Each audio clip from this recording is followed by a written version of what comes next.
Welcome to another episode of Careers Express, brought to you by the Cyprus Mail, where job seekers and professionals can stay up to date with what matters most in our world of work. Today, our topic is the power of artificial intelligence, its growing role in businesses, and its direct interaction with humans. Joining me for our discussion is Linda Boyd, the founder and CEO of Clue, a digital coach for frontline workforces. Linda, welcome. It's great to have you with us. Thank you, Elizabeth. It's a pleasure to talk about this topic. Many companies now adopt and more commonly use artificial intelligence as it becomes more sophisticated, like Clue's AI-powered emotional fitness coach for frontline staff. However, the process has its own finesse and learning curve. So let's start there. What is Clue and why do we need it now? Clue is an AI-powered digital coach for employees which builds emotional fitness. Just like physical fitness, but for all the human, messy, emotional stuff associated with work and with life. So we're equipping employees to manage stress better, to connect with other people better, and most importantly, to collaborate to achieve outcomes together in the workplace.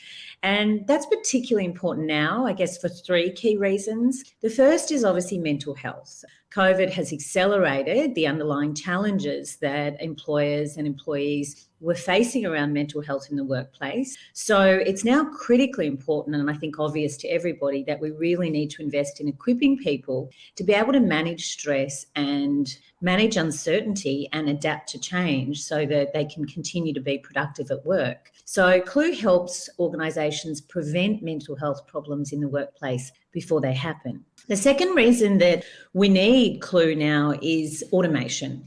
We can see that many routine tasks that have traditionally were done by human beings are being automated, and the pace of automation is picking up. So that will continue to happen. The beautiful thing about that, though, is it creates space for human beings to do what they're really good at and only human beings can do, which is the feeling part of work. So empathizing, building relationships with customers and internally, and actually collaborating to solve problems together. So the one thing that technology can't do is feel and solve complex problems that require creative thinking. So equipping people with the skills to be able to work collaboratively together to solve problems is really important right now. And I guess the final thing I would say is the reason we need Clue now is talent has become a scarce commodity. Employees, as a result of the last couple of years, are choosing to work at home or work part-time. They want the flexibility to work anywhere. And they're also questioning, what's important in their lives. And they want to work for organisations that invest in them as human beings, not just as employees. Clue is a tool that employers can use to attract and retain, quality talent. Also, how to learn, of course, learn and practice. So how do frontline employees learn and practice collaborating with artificial intelligence? Well, we've used AI to replicate a best practice human coach. I mean, there's nothing like having a person by your side, giving you feedback on what you're doing well, what you could improve, giving you hints and tips. But it's just not practical, really, for organisations to provide that sort of coaching to all employees. Often they can provide it to executives or senior managers. But it's really every employee that needs help to build their emotional fitness. So we've used artificial intelligence to automate that coaching process and replicate a real-life human coach. Basically, employees go on a fully automated learning journey that's made up of 15-minute coaching sessions. So anywhere, anytime, on any device, they access a 15-minute coaching session, which is made up of a short coaching video, but most importantly, simulations that enable them to actually practice the skills that they need to build their emotional fitness. They get feedback on the choices they make in those simulations, and the whole thing is gamified. So employees can track their emotional fitness score and improve it over time. So it's very engaging, it's fun, and fully gamified. So you mentioned interactive simulation. How does it work? Think of the way a pilot learns to fly a plane. He's in a simulator, perfecting his skills before he actually takes off for the first time with hundreds of passengers whose safety he's responsible for. So Clue is exactly the same. So we immerse employees in common scenarios that cause stress at work. So it might be dealing with a difficult customer. It might be getting feedback from your manager that you're not delighted about, or it might be dealing with a conflict with a colleague. We give people the opportunity to interact with digital colleagues, managers, and customers, and try interacting in different ways to see what happens. So they then get feedback from the coach on the choice they've made, and then get to keep practicing until they feel really confident that they're making the best behavioural choice to get the best outcome. Basically, a simulation, but for human skills, where people get to immerse themselves, practice without there being any real world consequences before they try that technique in the real world. As someone who runs customer service training, I'm intrigued at how AI can coach when it can only recognize emotions without empathy.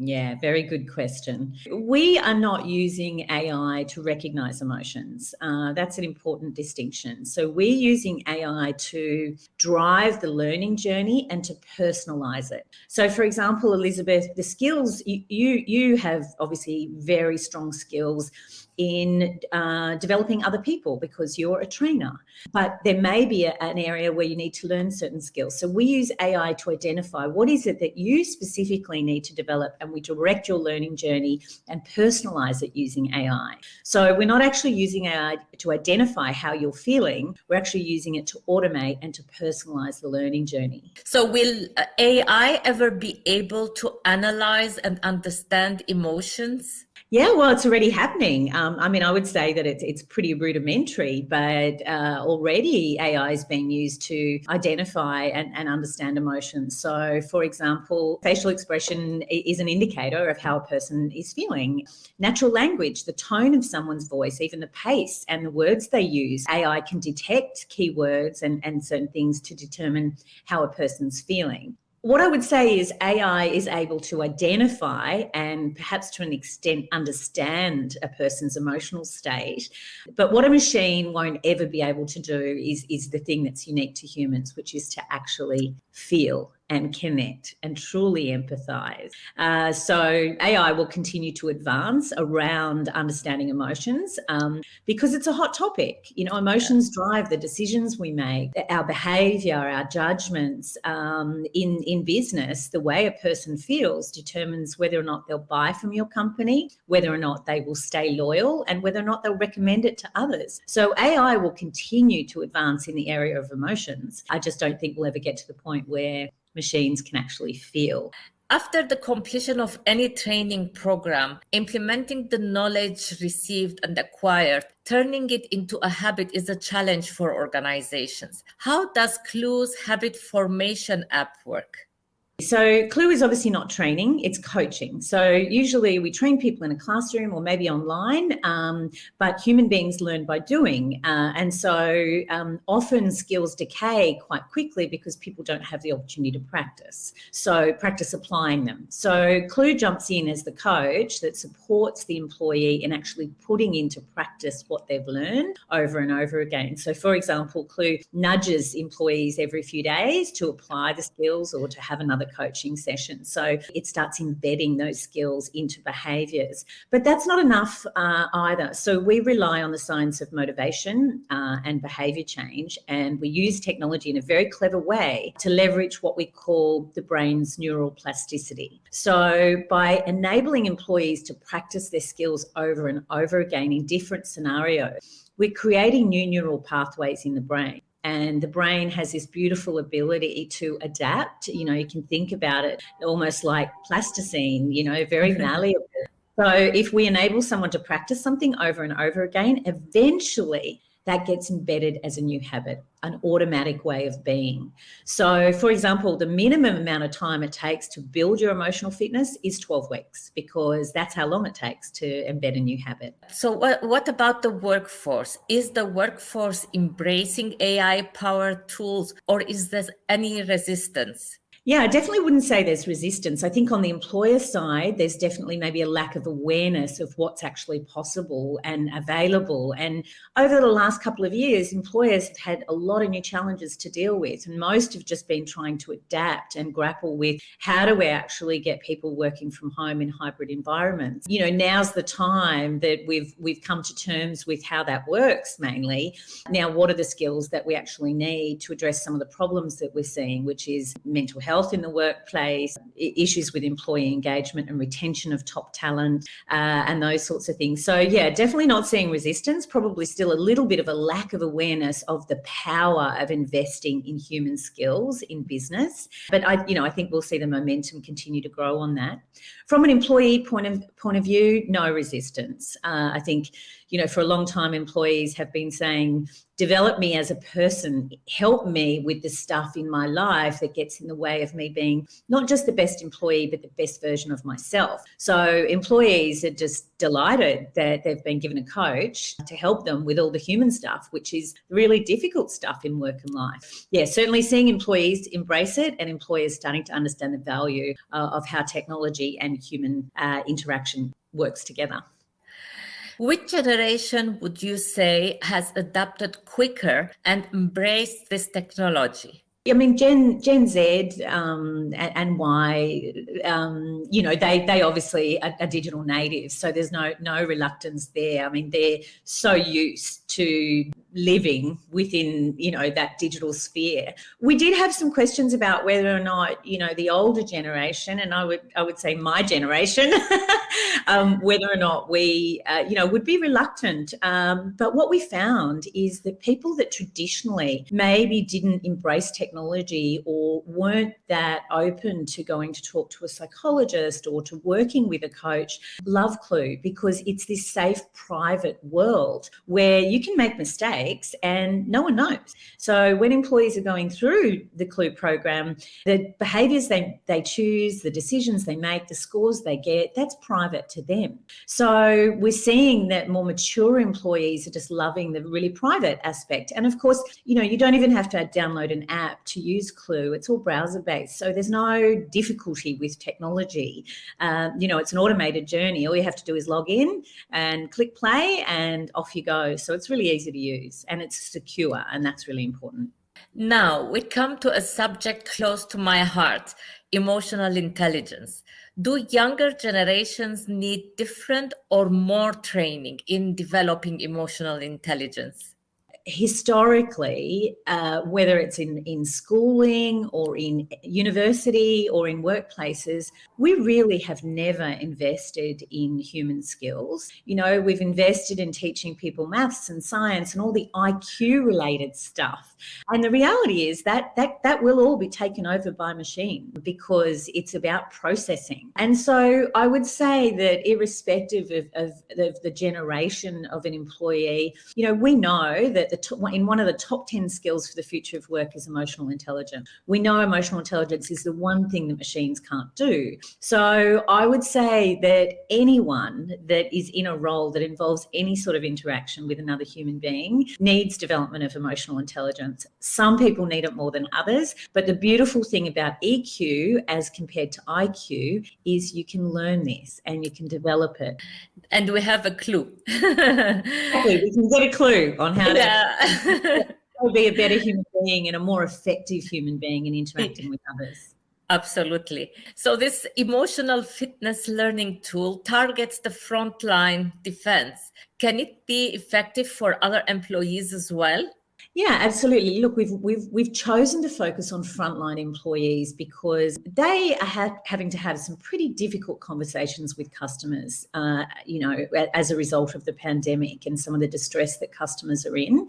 Frontline customer service roles or customer support roles, that they involve interacting with people all day, every day. And there's traditionally been a really high rate of burnout in those roles. So we saw that there was a big opportunity in that space. But of course, anyone that interacts with other human beings needs to build their emotional fitness. So there's no limit to the level of a person in an organisation that needs to develop their emotional fitness. It can benefit everybody. And I would say every employee right now, this should be fundamental safety training to try and prevent the impact of stress on people, irrespective of their job role. But frontline employees, I think, are particularly at risk. And of course, they're a huge proportion of the workforce. Often for any large company, at least half their workforce will be dedicated to serving customers. So it's an important place to start building emotional fitness. Definitely. How will emotional fitness coaching change the experience of training in the future? I mean, now AI, what's next? I mean, there's lots of things emerging in around virtual training, augmented reality, virtual reality.